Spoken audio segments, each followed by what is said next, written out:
What you're about to see is pre-alpha footage of Owen to Destruction. This was recorded months in advance, so there's still some placeholders in game. We're really hard at work right now and can't wait for you to get your hands on it at release.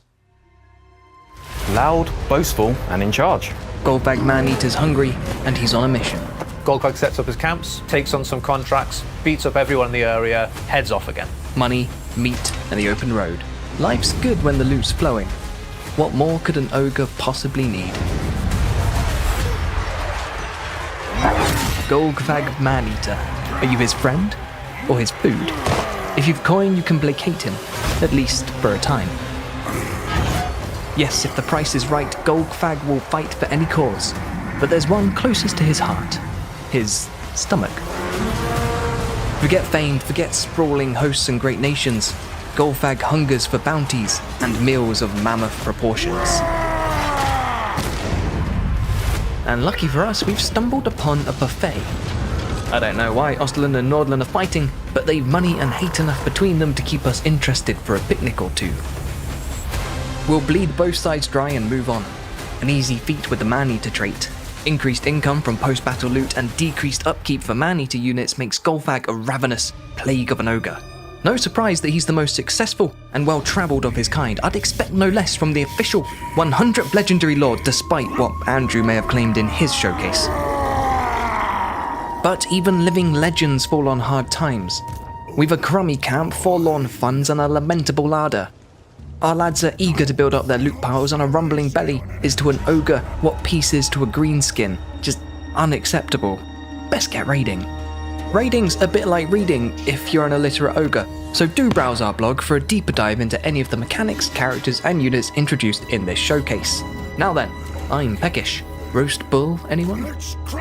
Golgfag brings his loud, boastful personality into combat, and you'll quickly see this as he's tearing through enemy infantry, or just bogging down larger infantry such as cavalry or monsters.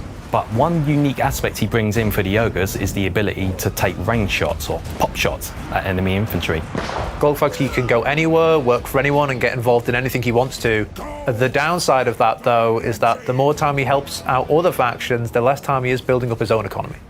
Golgfag sets up his camp, sacks and raises to get all the meat and loot he can from the surrounding area, and maybe he finds a contract to work for someone. He'll go and take on their enemies, beat up them, and then he finds the next contract somewhere else. We've eaten, raised, and sacked our way through bickering menfolk and exotically seasoned green things to find ourselves in Ostermark, a land ripe with war, which can only mean fresh contracts. Golgfag's contracts are a unique way to meet new people, see the world, and make a little bit of pocket money, but they shouldn't be confused with Ogre Kingdom's contracts, which have been renamed to bounties and have had their own tweaks. Golgfag's contracts are entirely different, giving Total War Warhammer its first proper mercenary faction. Essentially, when we set up camp in a new region, the warring factions of that region are eager for us to turn the tide of their silly little squabbles.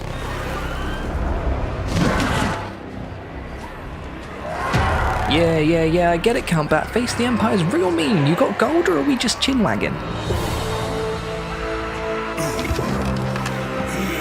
Oh, now we're cooking. Alright, yeah, we're in.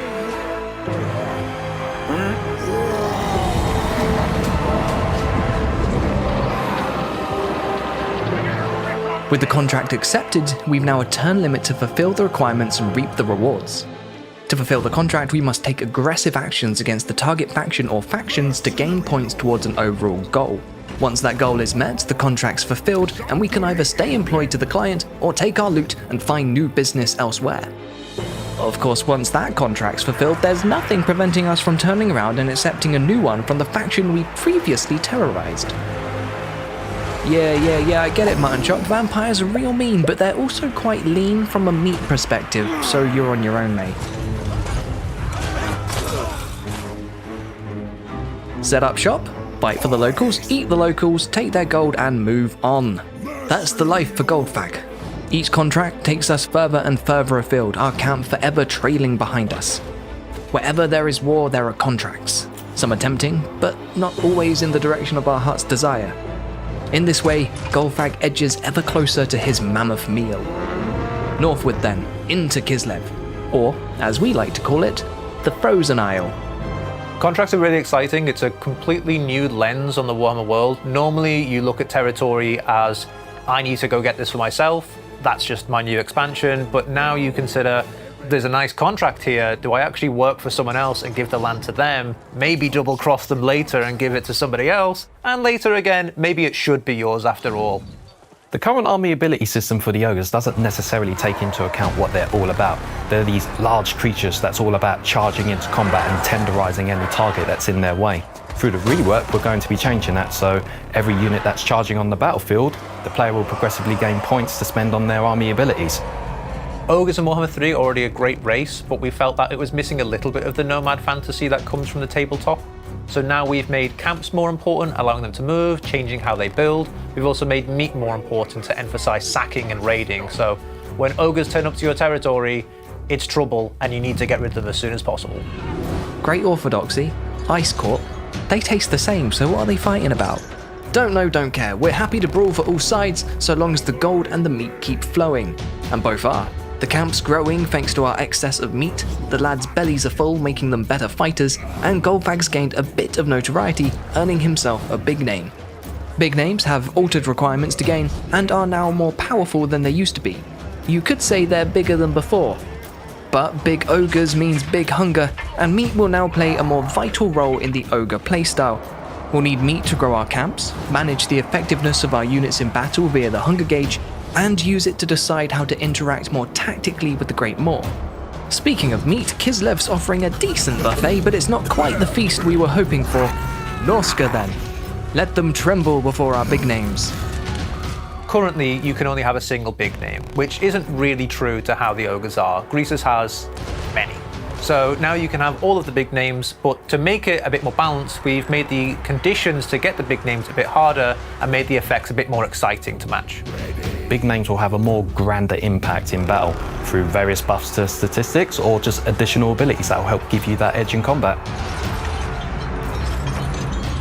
The offerings to the Maw right now are one-use abilities that happen every 10 turns, which we didn't think was very engaging.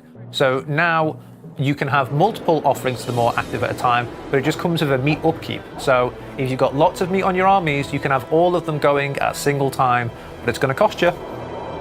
Could it be? Doth my rumbling belly betray me?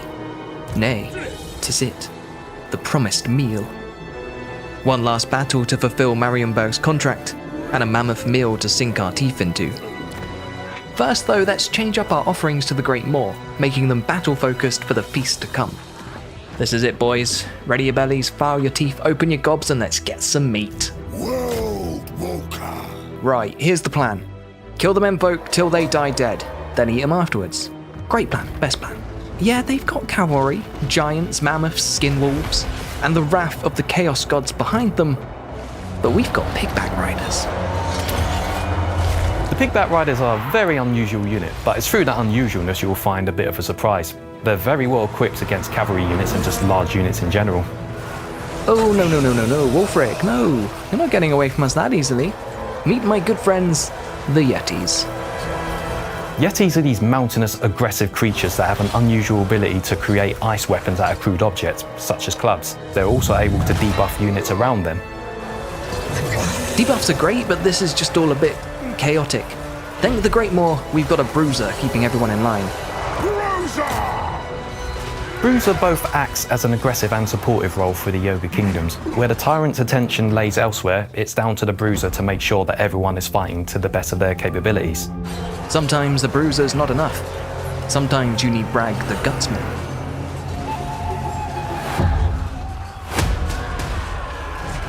Bragg is a Reaper and an Executioner both in name and from the gameplay perspective. He's a terrifying figure amongst the ogres due to his taboo way of killing them.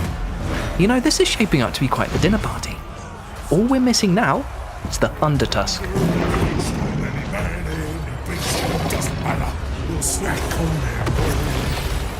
The Thunder Tusk is this large, hulking creature that's able to manipulate the elements around it to create ice projectiles.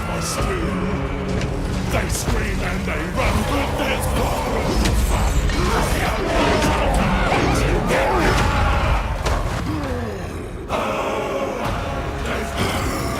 Victory so certain, Golgfag can already smell the barbecues and taste gold on his tongue. All that's left now is, wait, no, we didn't order fast food. Come on, Golgfag. A bit of cardio before dinner never killed anyone. Will Golgfag catch his meal? How far will his stomach take him? Or will you indulge his lust for loot and raid the world? Thoughts, comments, recipes? Let us know in the comments below or follow our links to wishlist now. Seen our rays, but the more